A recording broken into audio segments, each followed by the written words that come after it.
Hello everyone, welcome back to another mini blog. তো চলো তোমাদের সবার সাথে শেয়ার করি রাসের মেলার একটা ব্লগ। তাই আমি গেছিলাম বাপের বাড়িতে রাসের মেলাতে। এটা আমি অনেক ছোটোবেলা থেকে এই রাসের মেলাতে যাওয়া, আমাদের বাড়ির সবাই যায়, আনন্দ করি। আর বাড়ির কাছাকাছি হয় মেলাটা। আর এটা কিন্তু দেখো, মানে রাস পূর্ণিমা বলে শুধু যে রাধা কৃষ্ণের তা না, রাস পূর্ণিমাতে কিন্তু রাসের মেলাতে প্রচুর ধরনের এরকম ঠাকুর হয়, বা এরকম ধরনের বিভিন্ন ধরনের আর কি মানে মূর্তি দেখতে পাবে গেলে।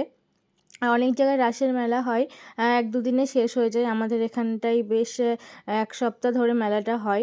আর আমিও একদিন গিয়েছিলাম। আর এখানে দেখো কত সুন্দর ছোট্ট করে একটা কেদারনাথের মন্দির করেছে, বেশ ভালো হয়েছিল এটা। কিন্তু আমার তো খুবই ভালো লেগেছে, বেশ ছোটোর মধ্যে খুব সুন্দর। আর তারপর আমরা এই যে মা হাঁটতে হাঁটতে আর পারছে না, এখানে বসেই পড়েছে। মায়ের কোমরের একটু প্রবলেম আছে সেই জন্যে।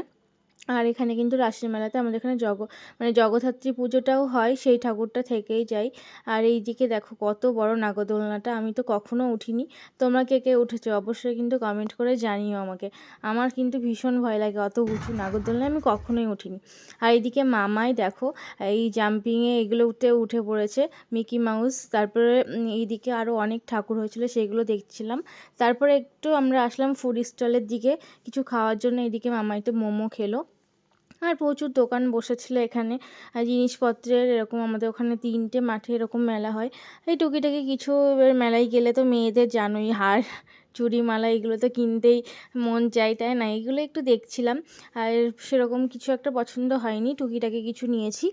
আগে যখন ছোট ছিলাম তখন তো ওয়েট করে থাকতাম যে কবে রাসের মেলা হবে, রাসের মেলাতে যাব, বাড়ির সবার সাথে আনন্দ করব। কারণ আমাদের সময় তখন অত মেলা টেলা হতো না আমাদের গ্রামের দিকে। আর এইদিকে দেখো, এদিকে ফুচকা খেয়ে অবস্থা খারাপ, সবার ঝাল লেগে গেছে। এত জল নিয়ে সবাই কাড়াকাড়ি করছে, প্রচুর ঝাল লেগে গেছে। ফুচকাটা এত ঝাল ছিল, খাওয়ার সময় অতটা ঝাল লাগেনি, পরে প্রচুর ঝাল লেগে গেছিলো। তারপর এদিকে আমরা এসেছি একটা এগরোলের দোকানে এগরোল খেতে। প্রত্যেকটা দোকানেই যা ভিড়। তারপর আমরা একটা মানে ফাঁকা দোকান দেখে বসে এগরোল খাচ্ছিলাম। আর মামাই নিয়েছিল চাউমিন। তারপর বাড়ির জন্য কিছু খাবার পার্সেল করে আমরা ওখান থেকে বেরোলাম আর কি। আর মেলাতে দেখো প্রচুর খাবারেরও স্টল বসেছিল। আর এইদিকে বাউল গান হচ্ছিল। আর এই খাবারটা কে কে খাও মেলায় গেলে? আমি তো খাই মথুরা কেক।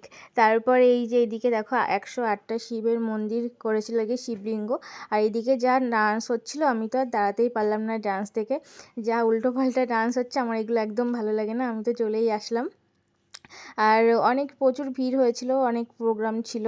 তারপর আমরা বাড়ি ফিরলাম, অনেকটাই রাত হয়ে গেছিলো বাড়ি ফিরতে ফিরতে। আমার মিনি ব্লগটা কেমন লাগলো অবশ্যই কমেন্ট